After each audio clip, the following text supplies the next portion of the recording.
game. I love that when you watch it unfold and you can kind of pinpoint, I see, right, so next time I need to make sure that I put that turret there and move the area attack one here and put my slow time on, that kind of thing. Do you know what I mean? So yeah. I don't think the hybrid thing works for me as well as I hoped it would. It's still a good fun game, I still like it, but it's not the next big thing, is it? No. So, hot or not? Next big thing. No. No. Sorry. No, it's a no from me. It is good fun, but... Yeah. Anyway, next week's Vimesy. What are we going to be playing next week? I don't know. Do you know what I really fancy is something like a friendly place I can go and shoot zombies in the head. Yes. Some place that I can call home. This sounds great. Some place with special auto refuels and self blood bag mods pre-installed into a DayZ server. Tell me more. Something where you can remove parts from vehicles, have full moon at night, and have lots of extra crash sites scattered all over the island. Oh, please. More. Do you know a place like this? Do you? I'm not sure, but I'm sure you're about to tell me where.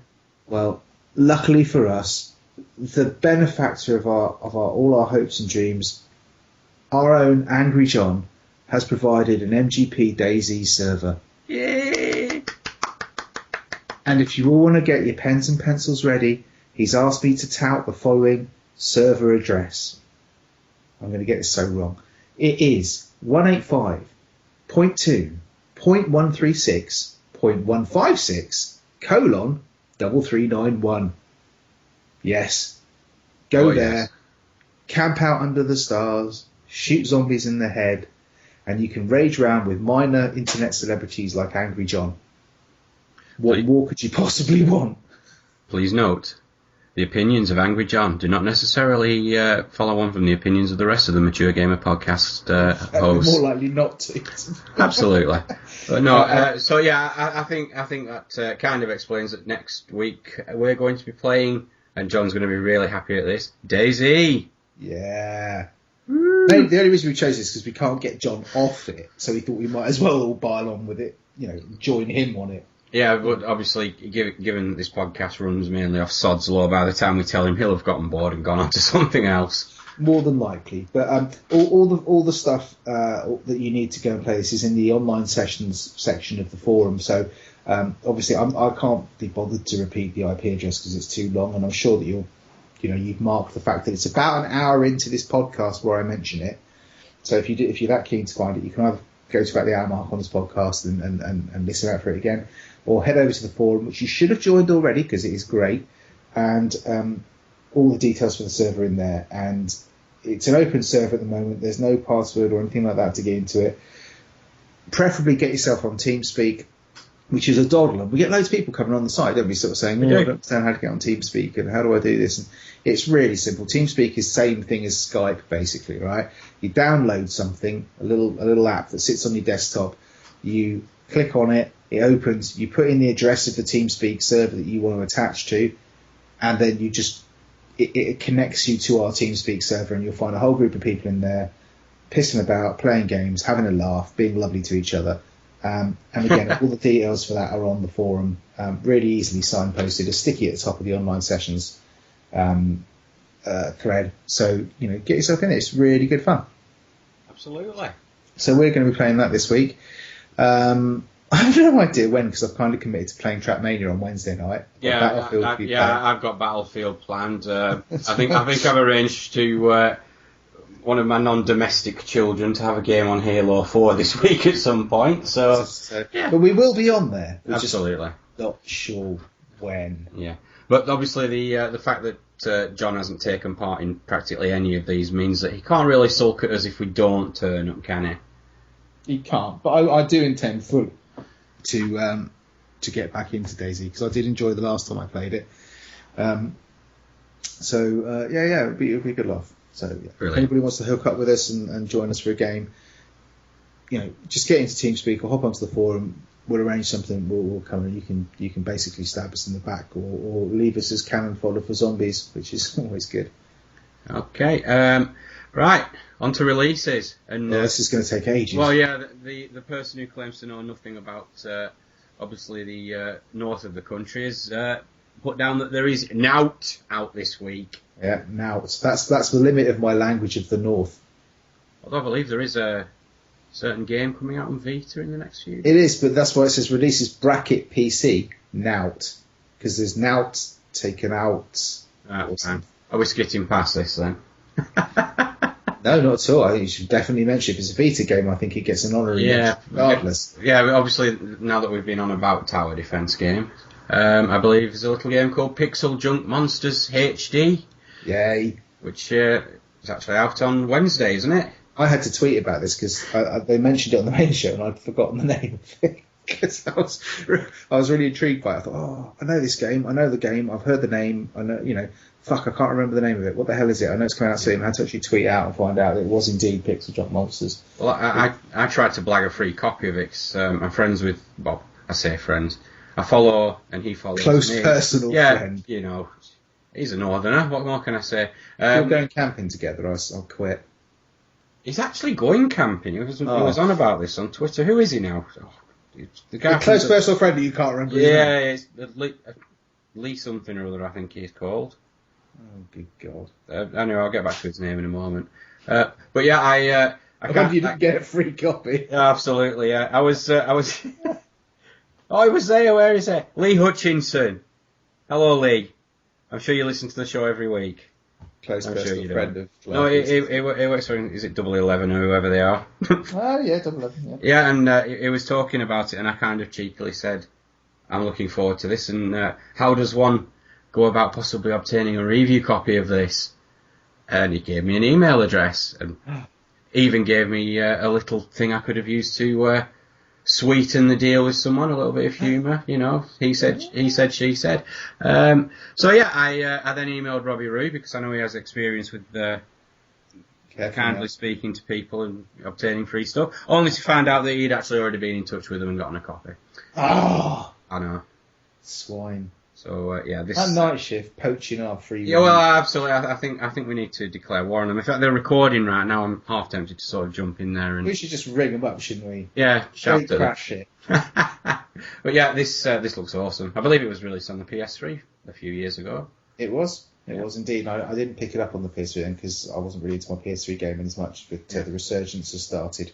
Absolutely, so I can see. And anyway, I was just waiting for it to come out on Vita. Yeah, this is looking like the de facto camping game this weekend. Oh, good God! You anything to say about it, Vimesy? No, I'm intrigued. I've heard an awful lot about it looks the Pixel Junk series. You know, 011 have got an incredibly good reputation, and I'm pretty much going in blind to it. I know it's basically a tower defense game. I know it's a 011 game. That's about it, and I'm just really looking forward to it. Me too. I believe there is online co-op as well. Ooh, so in fact, yeah, sod Daisy. Let's just make that this week's next week's. So we're apparently the only two that put any effort into this, aren't we? Sorry, BC, but you're not here to stick up. Yeah, he's not here. He's doing his Twitter course. Yeah, there we go. Anyway, what's a hashtag mean? I think it's time for a break.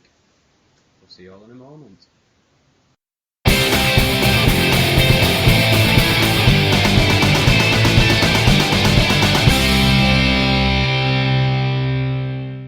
Welcome back to part 2, and it's now Clarky's editing has managed to hold up this far. Yeah, well, that remains to be seen. I'm just going to shove it together, you know, raw edit. We could have done with one of those last week at a certain point.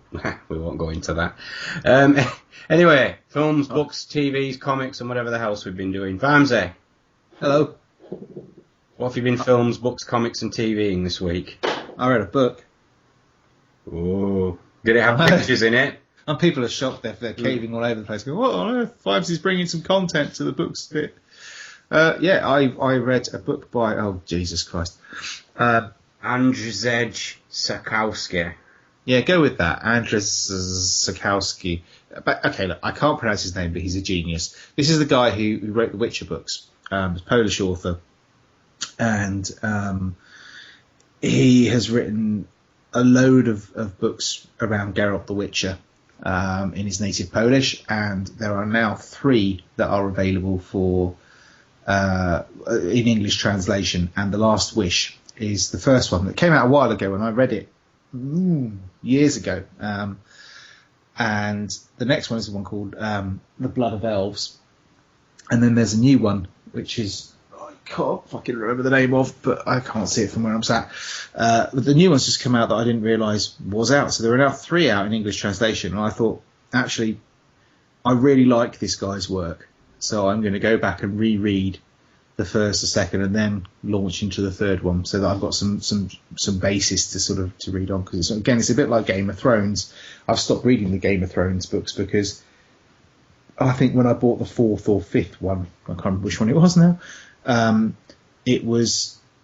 started reading and thought, I haven't got a bloody clue what's going on, because it was so long since the last book came out. So wait, are these actually books based on the game, or this? No, still the way around. Oh, right. These books were written well before the games. He's still writing them, so I think they're probably about 11 or something. I don't know, but they are books first and foremost, and this guy licensed them to CD Projekt to produce the games, and the games are actually incredibly good. Not likenesses. They actually do justice to the books. They follow the canon pretty well, and the themes. So if you liked the games, you're going to love the books. And the first book, The Last Wish, is basically it's a story with lots of little stories in it. So it's an overarching story of Geralt when he's injured and he's lying in a kind of monastery talking to the priestess that runs it, and there are lots of short stories that he sort of relates to her about different monsters that he's hunted or scenarios that he's got himself mixed up in, and each little story is basically a chapter, and they're brilliant. They're lovely twists on established kind of fairy tale myth, if you like. Yeah. So we're still talking. For those of you who don't even know what the Witcher games are, you bloody well should, because they're awesome, and you can pick up The Witcher 1 and 2 for sweet FA money normally in a Steam sale. They're brilliant. But these are dark fantasy, sword and sorcery type genre. There's sex in them. There's lots of right. Yeah. Sorry.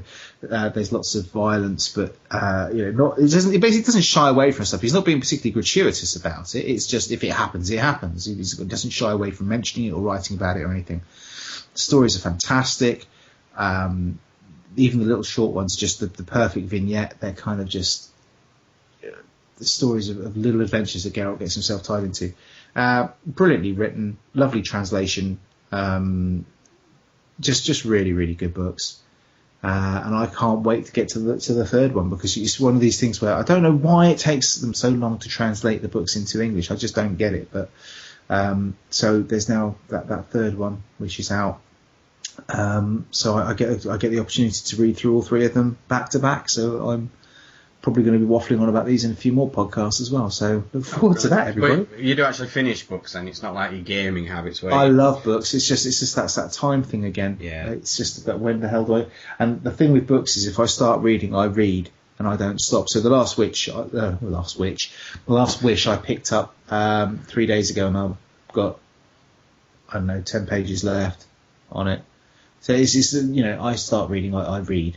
And I came through Lord of the Rings in a day, so it's not like... Really? I love it. Wow. I absolutely love it. I actually remember that very, very well. I remember I was about...